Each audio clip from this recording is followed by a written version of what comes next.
নমস্কাৰ প্ৰিয় শ্ৰোতাসকল।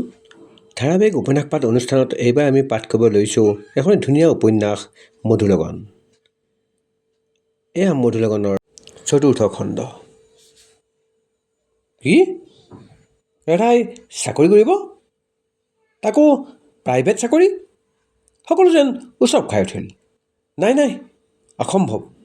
কিমানো দৰমহা পাব তাই সেইবোৰ চাকৰি কৰি? সেই দৰমহাৰ সলনি তাইক খুটাব কিমান? ৰাধাৰ কিবা জ্ঞান আছেনে সেই বিষয়ে? বিএটোহে পাছ কৰিছে তাই।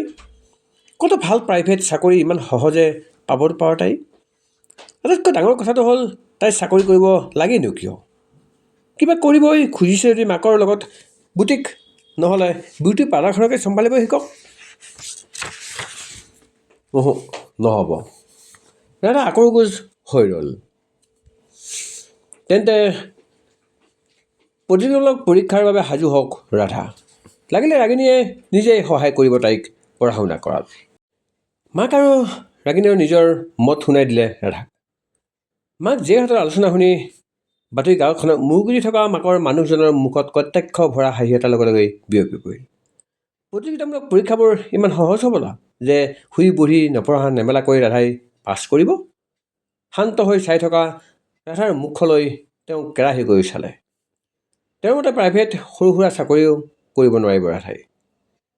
ৰাধাৰ যিখনহে চোকা মুখ আৰু খং, ক'ত তিষ্ঠি থাকিব পাৰিব তাই? প্ৰাইভেট চাকৰি কৰা সহজ বুলি ভাবিছে নেকি ৰাধাই? মাকৰ লগতে যিজনী ছোৱালীয়ে মিলিব নোৱাৰে। ৰাধাই মূৰ তুলি চাওঁতেই তেওঁ ক'বলগীয়া বাক্যটোৰ আধা অংশখিনি মানুহৰ মুখৰ ভিতৰতেই মাৰ গ'ল। তেওঁ পুনৰ বাতৰি কাকতত ডুব যোৱাৰ ভাও ধৰিলে। চাহকাপত শেষ সোহাটো মাৰি ৰাধাই লাহেকৈ ক'লে, প্ৰাইভেট হ'লেও কোনো কথা নাই। সৰু সুৰা চাকৰি এটা পালেও হৈ যাব। ইমান উচ্চ আকাংক্ষা নাই এনেই মোৰ। ৰাধা নিজৰ সিদ্ধান্তত অটল হৈ ৰ'ল। আমি তোমাক খুৱাব পৰা নাই নে পিন্ধাব পৰা নাই বেবী? মাকৰ যে তীব্ৰ খং এটা উঠি আহিছে সেই কথা ৰাধাই তেওঁৰ কথাৰ সুৰতেই অনুমান কৰিলে। খোৱা পিন্ধাৰ কথা নহয় মা। তেন্তে কি কথা? যাৰ বাবে তুমি সৰু সুৰা চাকৰি বিচাৰিবলৈ মন মেলিছা, তুমি নিজৰ বাহিৰে কাৰো কথা ভাবিবলৈ কোনোদিনেই নিশিকিবা নেকি বেবী? মাকৰ কণ্ঠত সেই একেই পুৰণি হতাশাৰ সুৰ। এৰা, ৰাধাই সেইবোৰ কথাওতো ভাবি চাব লাগে। চাকৰি কৰিলেও ভাল চাকৰি হ'ব লাগে। সৰু সুৰা চাকৰি কেনেকৈ কৰিব ৰাধাই? সেয়াতো মাকৰ প্ৰেষ্টিজত আঘাত সনা কথা। মাকৰে নিজৰ ধুনীয়াকৈ চলি থকা বুটিক আৰু হাই প্ৰফাইল বিউটি পাৰ্লাৰ আছে। মানুহজনৰো ৰমৰমীয়া ব্যৱসায়। তেনে ক্ষেত্ৰত সৰু সুৰা কেইটামান টকাৰ বাবেই চাকৰি কৰিব নে ৰাধাই? বহুত ভাল চাকৰি এটা পাবলৈও তাইৰ যোগ্যতা নক'ত। ৰাগিনীৰ দৰে কিতাপৰ মাজত ডুবি থাকিবলৈকো তাইৰ ধৈৰ্য নাই, সাহসো নাই। বেবী, মই তোমাৰ ওপৰতে হঠাতে হাত উঠাব নালাগিছিল যোৱা ৰাতি। তুমি মোৰ ওপৰত খং কৰি এইবোৰ কৈ আছা ন? আই এম চৰি বেবী। ৰাধাৰ কাষলৈ আহি মৰম ভৰা সুৰত ক'লে ৰাগিনীয়ে। মই তোমাক বেয়া পোৱা নাই ৰাগিনী। মোৰ নিজৰ ওপৰতে আচলতে খং উঠিছে। মোৰ যে ভাল চাকৰি এটা পাবলৈও যোগ্যতা নাই। তেনেকুৱা নক'বা বেবী। মই আছোঁ, মা আছে। তুমিতো জানা আমি তোমাক কিমান মৰম কৰোঁ। নিজৰ অজানিতে ৰাধাই বুকুৱে এটা দীৰ্ঘ নিশ্বাস সৰিল। তাই শান্ত সুৰত ক'লে, অকণমান নিজৰ সিদ্ধান্ত নিজে ল'বলৈ মোক এৰি দিয়া ৰাগিনী। মই কিবা এটা কৰিব খুজিছোঁ নিজেই। নিজৰ সিদ্ধান্তত অটল ৰাধাৰ মুখখনলৈ চাই মাকৰ মুখখন আন্ধাৰ হৈ পৰিল। তেওঁ হঠাৎ আগুৰি দিলে।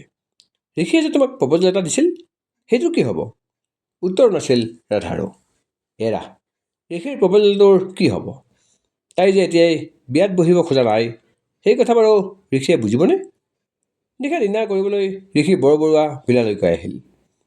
আহি এই আলোচনা নতুন বিষয়বস্তু শুনি সি অবাক হৈ পৰিল। ৰাগিনী আৰু মাকে যিমান আপত্তি কৰিছিল তাতকৈ বেছি আপত্তি আহিল ঋষিৰ পৰাহে। সি সাধাৰণভাৱে কৈয়ে পেলালে, নহ'ব বেবী। নহ'ব মানে? এক মুহূৰ্তৰ বাবে মুখ হৈ পৰিল ৰাধা।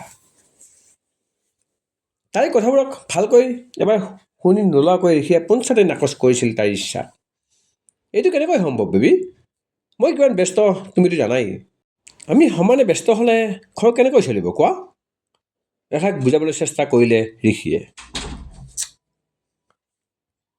তুমি এইবোৰ অযথা কথা ভাবি আছা। মই কোৱা কথাটো তাৰমানে তুমি ভাবিয়ে নাচালা। অভিযোগ কৰিলে ঋষিয়ে। মই এতিয়া বিয়াত নবহো বুলি সিদ্ধান্ত লৈছোঁ ঋষি। ৰাধাৰ কথা শুনি কেইটামান মুহূৰ্তৰ বাবে ঋষি মৌন হৈ ৰ'ল। আচ্ছা, তুমি চাকৰি কৰিব খুজিছাতো, সেইকাৰণে বিয়াৰ কথা ভাবিবলৈ মন যোৱা নাই ন তোমাৰ? ঋষিয়ে হাঁহিবলৈ চেষ্টা কৰিলে। কৃত্ৰিম হাঁহিটোৰ আঁৰত থকা অভিযোগ আৰু গম্ভীৰতাখিনি ৰাধাই ভালকৈ অনুভৱ কৰিলে। তেন্তে তুমি মোৰ অফিচতে চাকৰি কৰিব পাৰিবা বেবী। ঘৰৰ মাহঁতেও একো আপত্তি নকৰিব, ময়ো নকৰোঁ, বিদ্ৰোহী ৰাধাই হঠাতে ক'লে। কিন্তু বাহিৰত চাকৰি কৰাত আপত্তি কি ঋষি? আপত্তি কিয় নহ'ব?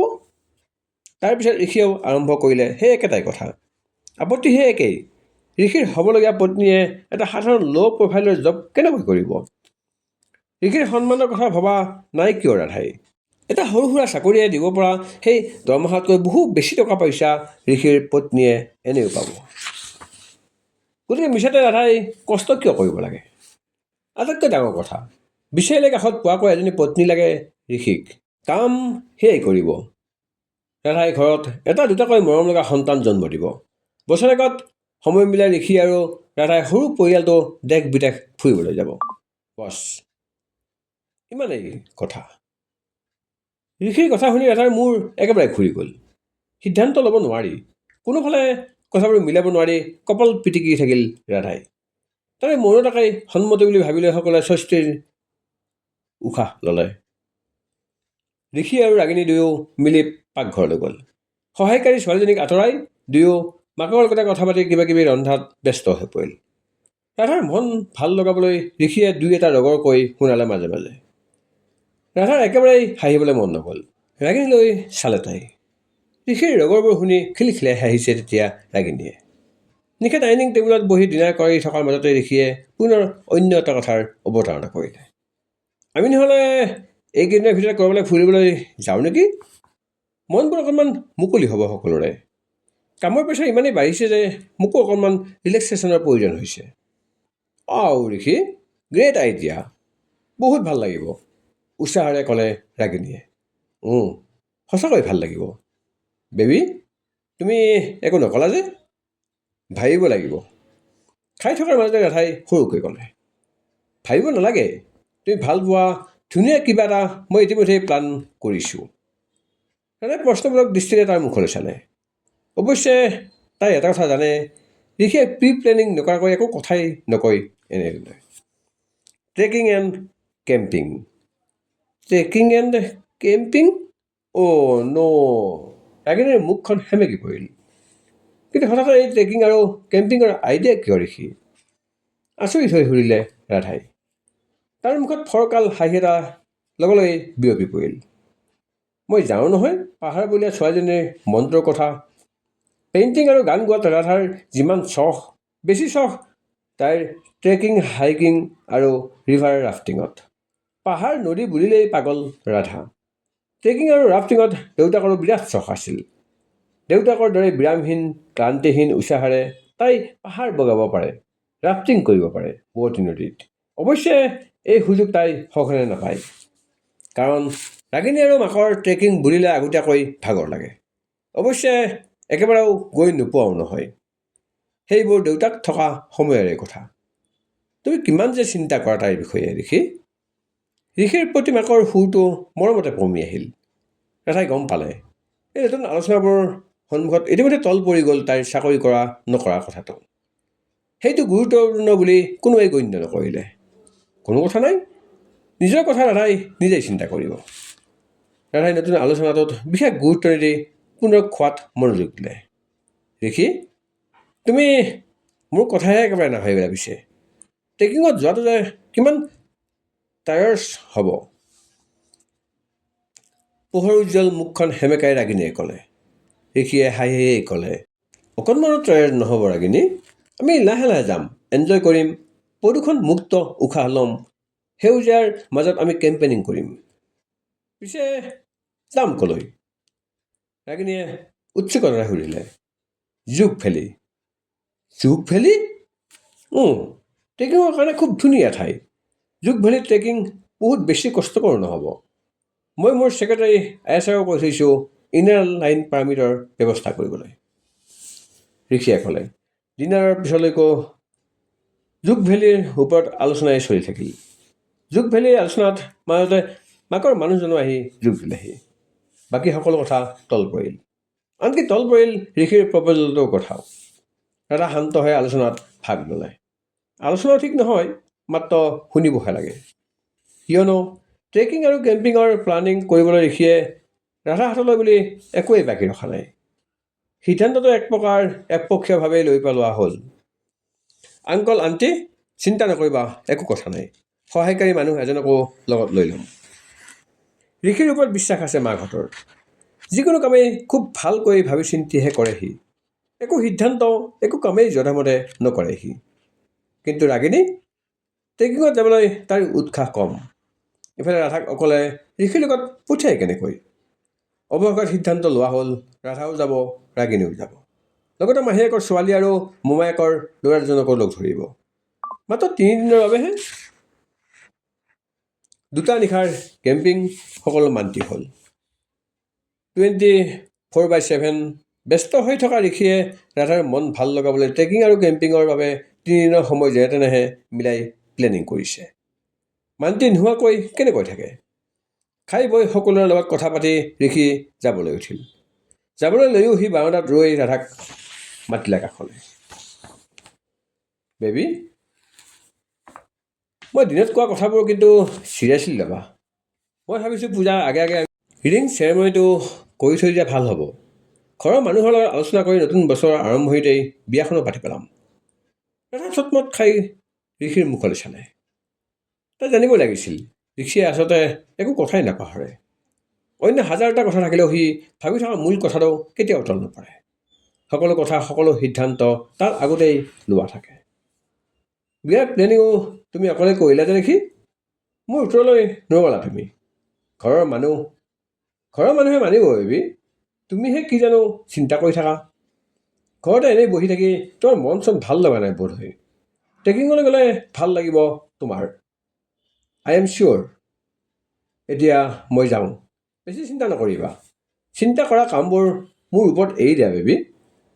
ঋষিৰ ওখ অৱয়ৱটো তাই কাষৰ পৰা আঁতৰি গ'ল দীঘল দীঘল খোজেৰে।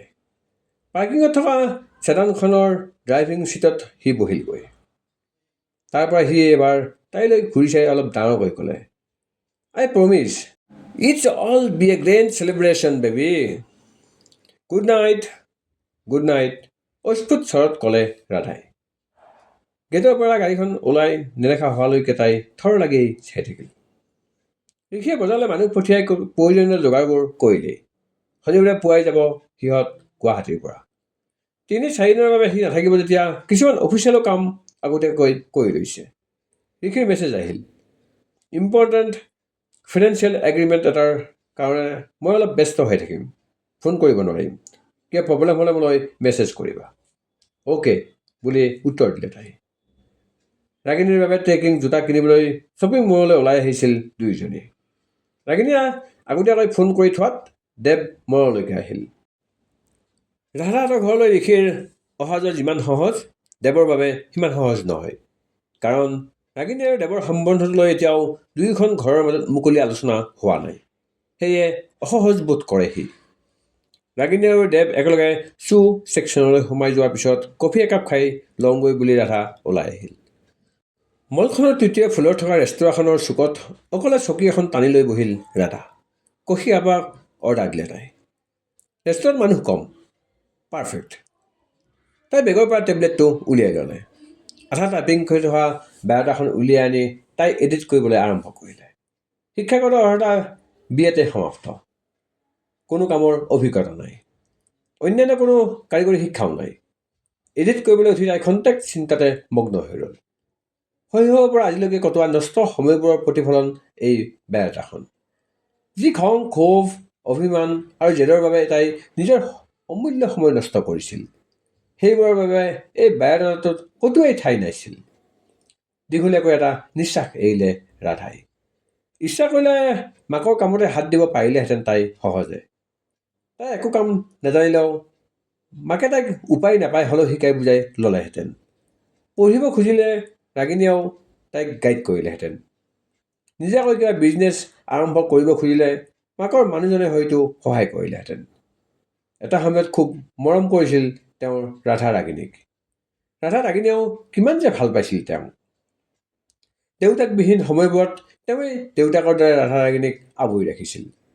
ৰাধাহঁতক টিউচনলৈ নিয়া, স্কুলৰ ফিজ দিবলৈ যোৱা, ৰাধা ৰাগিনীক বজাৰ পাৰ্ক আদিলৈ নিয়া, সকলো।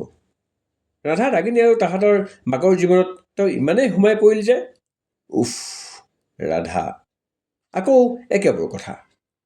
অতীতটোতো কেতিয়াও সলনি হৈ নাযায়। গতিকে এইবোৰ কথাৰো এতিয়া একো গুৰুত্ব নাই। ভাবিলে মিছাতে তাইৰ খং ৰাগ বাঢ়ে থাকক। চিন্তাবোৰ মূৰৰ পৰা জাৰি জোকাৰি আঁতৰাই তাই কেইটামান জব ৱেবছাইটত সম্পূৰ্ণ ৰিজিউমখন আপলোড কৰিলে। তাৰ মাজতে মেম আপোনাৰ কফি বুলি কৈ ৱেটাৰজনে কফি একাপ টেবুলত থৈ গ'লহি। ৰিজিউমখন আপলোড হোৱাৰ পিছত তাই টেবলেটটো বেগত ভৰাই থৈ কফি কাপত শোহা মাৰিব ধৰিলে।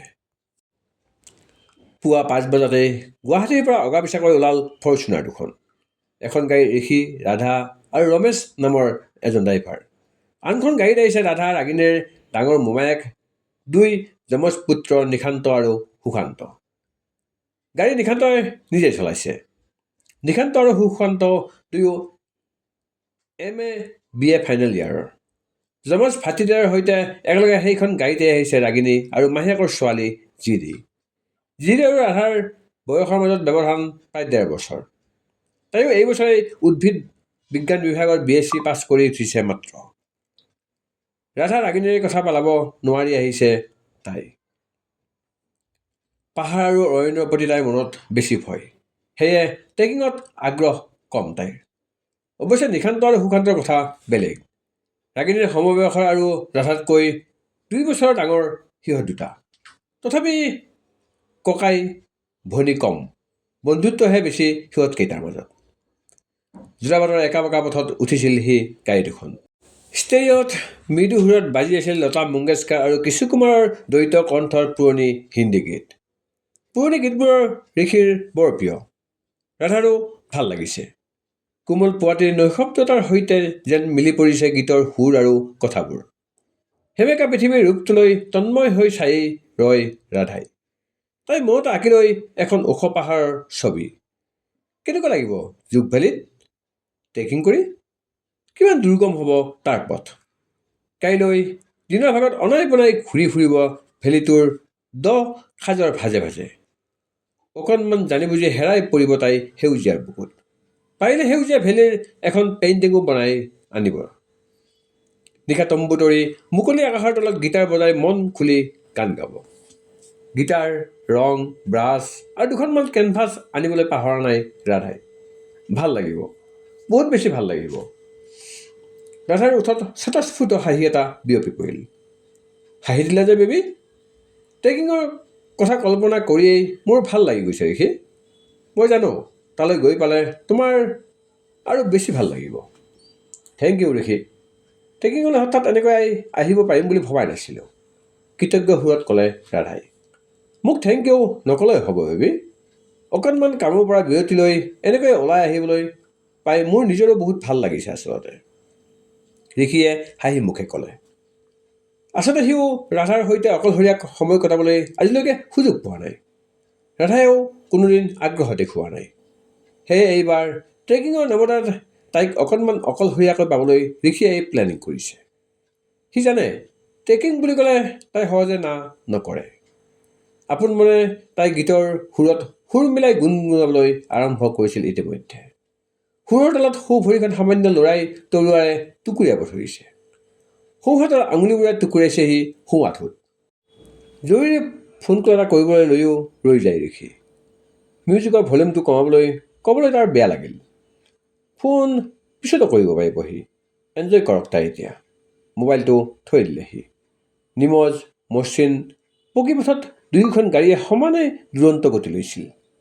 বাহিৰৰ দৃশ্যাৱলী চাই আপোন মনে গীত গুণগুণাই থকা ৰাধাৰ এটা সময়ত টোপনি আহিল। তাই ক'ব নোৱাৰাকৈয়ে মূৰটো পিছলৈ পেলাই দিছিল। অকণমান কাষলৈ চাপি আহি ঋষিয়ে তাইৰ মূৰটো সাৱধানে নিজৰ কান্ধত লাহেকৈ নমাই থলে। ঘৰত ক'তনো তাই 9 বজাৰ আগত উঠে। ৰাধালৈ মৰম লাগি গ'ল তাৰ। শিশুসুলভ নিৰ্ধাৰিত মুখখনলৈ সি কিছুদিন লাগি চায়েই ৰ'ল। শেহতীয়াকৈ চাকৰি কৰা আইডিয়াটো তাইৰ মূৰত বা কোনে সুমুৱাই দিলে? হাঁহি উঠি গ'ল ঋষিৰ। বৰ অবুজন তাই। চাকৰি কৰাটো সহজ কথা বুলি ভাবিছে, আৰু সি থাকোঁতে তাইনো কিয় চাকৰি কৰিব লাগে? তাই মাথো তাৰ লগত বিয়াত বহি তাৰ ঘৰখন সজালেই হ'ল। ঋষি ৰাধাৰ হ'বলগীয়া সৰু পৰিয়ালটোৰ সপোন দেখক তাই। এখন আটক ধুনীয়া ঘৰ, দুটিকৈ দেৱশিশু। সেই সপোন বাস্তৱত ৰূপায়িত কৰিব ঋষিয়ে। ৰমেশ, মিউজিকৰ ভলিউমটো কমাই দিয়াচোন। ড্ৰাইভাৰজনে মিউজিকৰ ভলিউমটো কমাই দিয়াৰ পিছত মোবাইলটো হাতত তুলি লৈ ঋষিয়ে আয়েশাৰ নম্বৰটো লৈ ডায়েল কৰিলে। Good morning sir. আয়েশাৰ তৎপৰ সুৰটো ভাহি আহিল। Good morning. তুমি যোৱা ৰাতি পঠিয়াই দিয়া কণ্টেক্ট এগ্ৰিমেণ্টখনত কেইটামান ভুল পাইছোঁ মই আয়েশা। ভালকৈ ৰিচেক কৰি আকৌ বনাবলৈ দিয়া সেইখন। তুমি ভালকৈ চেক নকৰাকৈ মোলৈ কিয় পঠিয়াই দিছিলা? আই এম ভেৰি চৰি ছাৰ। মই আকৌ চেক কৰিম। আপোনালৈ ইমেইলত পঠিয়াই দিম পুনৰ, আয়েশাই দুখী দুখী সুৰত ক'লে। ঋষিয়ে সংযোগ বিচ্ছিন্ন কৰি মোবাইলটো পুনৰ হোল্ডাৰত ভৰাই থ'লে। মুখখন বাওঁফালে হালি নিজৰ গালখন ৰাধাৰ চুলিত ঘঁহি দিলেহি ভালকৈ। ভাল লগা অনুভৱ এটা দূৰ দূৰকৈ তাৰ বুকুত টুকুৰালেহি। এয়া ৰাধা তাৰ বুকুত। সি এনেও চিন্তা কৰি মৰে। সি নাজানেনে? যিমানেই তাই খঙাল, জেদী, অভিমানী নহওক লাগে, তাৰ কাষত তাই তেনে শান্ত নিৰ্জীৱ এজনী ছোৱালী হৈ পৰে। এই যে ৰাধাই তাক একো নকয়, কোনোদিন তাক ভাল পাওঁ বুলি নকয়, তাত আচলতে ৰাধাৰ দোষ নাই। সিহঁতৰ সম্বন্ধৰ আৰম্ভণিতেই তেনেকুৱা আছিল। ঋষিৰ ওঠত হাঁহি এটা বিৰিঙি উঠিল। দুয়োখন গাড়ীতেই গাড়ী চালকৰ বাবে সকলো শুই পৰিছিল। তেতিয়া সকলোৱে সাৰ পালে। তেতিয়া গাড়ী ইতিমধ্যে ডিমাপুৰ টাউনৰ ভিতৰত। সময় তেতিয়া 10:15 গৈছে। ঋষিয়ে ৰাধাকে ধৰি আটাইয়ে নামি ব্ৰেকফাষ্ট কৰিলে পুনৰ যাত্ৰা আৰম্ভ কৰিলে। এইবাৰ যাত্ৰা ডিমাপুৰৰ পৰা কহিমালৈ। ৰাস্তা বৰ ভাল নহয়। ধূলিয়ৰি একা বেকা বাট, পকী ৰাস্তা যদিও অমসৃণ। মাজে মাজে ভঙা ৰাস্তা। ৰাস্তাৰ কাষৰ ধূলিত বিবৰ্ণ গছ গছনি। গাড়ী মধ্যমীয়া গতিত আগবাঢ়িল। বহু স্পীডত পিক আপ ল'বও নোৱাৰি। এফালে যদি এঢলীয়া পাহাৰ, আনফালে দ খাৱৈ। আগে পিছে গাড়ী, বেছিভাগেই চুমু আৰু ব্যক্তিগত বাহন। ৰাধাই বন্ধ খিৰিকীৰ কাছৰ আঁৰেৰে বাহিৰলৈ দৃশ্য চাই ৰ'ল। বহু ঠাইত পাহাৰৰ বুকুত মাটি আৰু শিলৰ খনন চলি আছে। বহু ঠাইত টকলা পাহাৰ। সমান্তৰালকৈ ৰাস্তাৰ নিৰ্মাণ কাৰ্য চলিছে। ধূলি, শব্দ, ধোঁৱাৰ মাজেৰে মুঠতে বিবৰ্ণ প্ৰকৃতিৰ এখন চিত্ৰ। ৰাগিনী আৰু জিৰিৰ চাগৈ মূৰটো গৰম হৈ গৈছে। ৰাগিনীৰ খঙত ৰঙা পৰা মুখখন কল্পনাতে আঁকি ল'লে ৰাধাই। এতিয়া ছিজনটো এই ধূলি বালিৰ ছিজন আচলতে। তাতে সকলোতে নিৰ্মাণ কাৰ্য চলি আছে, ঋষিয়ে ক'লে। এই নিৰ্মাণ কাৰ্যবোৰৰ কাৰণে শান্তি নাই, ৰাধাই বিশেষ একো নভবাকৈ কৈ দিলে। তেনেকৈ নকওঁ আইবি। Construction is necessary for development, ঋষিয়ে গম্ভীৰ সুৰত ক'লে। ৰাধা চুপ হৈ পৰিল। খন্তেকৰ বাবে তাই পাহৰিয়ে পেলাইছিল যে তাইৰ সন্মুখত এখন বৃহৎ কনষ্ট্ৰাকশ্যন ফাৰ্মৰ মালিক CEO ঋষিৰাজ দুৱৰা বহি আছে। ঋষিয়ে মাজে মাজে নেটৱৰ্ক পালে অফিচলৈ ফোন কৰি আয়েশাক কিবা কিবি কথাৰ ইনষ্ট্ৰাকশ্যন দিয়ে। ৰাধাই বুজি পাইছে, ঋষিৰ বাবে অফিচ এৰি 3 দিন ছুটি লোৱাটো একেবাৰে সৰু কথা নহয় আচলতে। ৰাধাৰ মাকেও দুবাৰমান ঋষিলৈ ফোন কৰি খবৰ লৈছে। কথা পাতিবা নেকি বুলি ফোনটো ঋষিয়ে আগবঢ়াই দিলত তাই অহু বুলি মূৰটোত জোকাই দিছিল মাত্ৰ। ওলাই অহাৰ পৰত মাকে তাইক দঢ়াই দঢ়াই বুজাই পঠিয়াইছিল, মুখলৈ যি আহে, যি মন যায় তাকে নক'বা, সন্মান কৰিবা ঋষিক। ৰাধাই এবাৰ ঋষিৰ মুখলৈ চাওঁ নাচাওঁকৈ চালে। ফোনতে মেছেজ এটা টাইপ কৰাত ব্যস্ত সি। সততে দেখা ফৰ্মেল পেণ্ট কোৰ্টৰ সলনি আজি পিন্ধি আহিছে কমলা ৰঙৰ কলাৰ থকা টি চাৰ্ট আৰু তাৰ লগত এটা জিন্স। দুচকুত ক'লা গ্লাছ। কোনো ছোৱালীয়েতো হয়তো অন্তঃকৰণে সুখী হ'ব ঋষিক নিজৰ জীৱন সংগী হিচাপে পালে। আৰু তাই হয়তো সুখীয়েই তুমি ৰাধা। দীঘলকৈ উশাহ এটা সামৰিলে তাই বুকুৰ ভিতৰলৈকে। গাড়ী কহিমা টাউনত সোমাওঁতেই সময় তেতিয়া দুপৰীয়া 12:30 গৈছে। কহিমাত সোমোৱাৰ লগে লগে এটা মুকলি বতাহে আদৰি জনালে ৰাধাহঁতক। পৰিষ্কাৰ কহিমাৰ বায়ুমণ্ডল, স্বচ্ছ নীলা আকাশ। ঋষিয়ে কোৱা সহায়কাৰী মানুহজন আগতেই কৈ থোৱা মতেই পথৰ দাঁতিত বাইক এখনত ভেজা দি ৰৈয়ে আছিল। তেওঁৱে ঋষি ৰাধাহঁতক লৈ গ'ল ভাল ৰেষ্টুৰালৈ। ৰেষ্টুৰাত নামিয়ে আটাইয়ে লাঞ্চ কৰিলে একেলগে। 1 ঘণ্টা আধা লাগিব কহিমাৰ পৰা জাখামা পৌঁছিবলৈ। ভেলীতে যাবলৈ কাৰণে জাখামাৰ পৰা ট্ৰেকিং চুৰু কৰিব। নাগামিজিতে ক'লে নগা মানুহজনে। ৰস পাই মুখ টিপি হাঁহিলে জিৰিয়ে। ৰাধা ৰাগিনীয়ে দুয়োজনে চকু পকাই ধৰাত তাই মনে মনে পুনৰ খোৱাৰ মনোযোগ দিলে।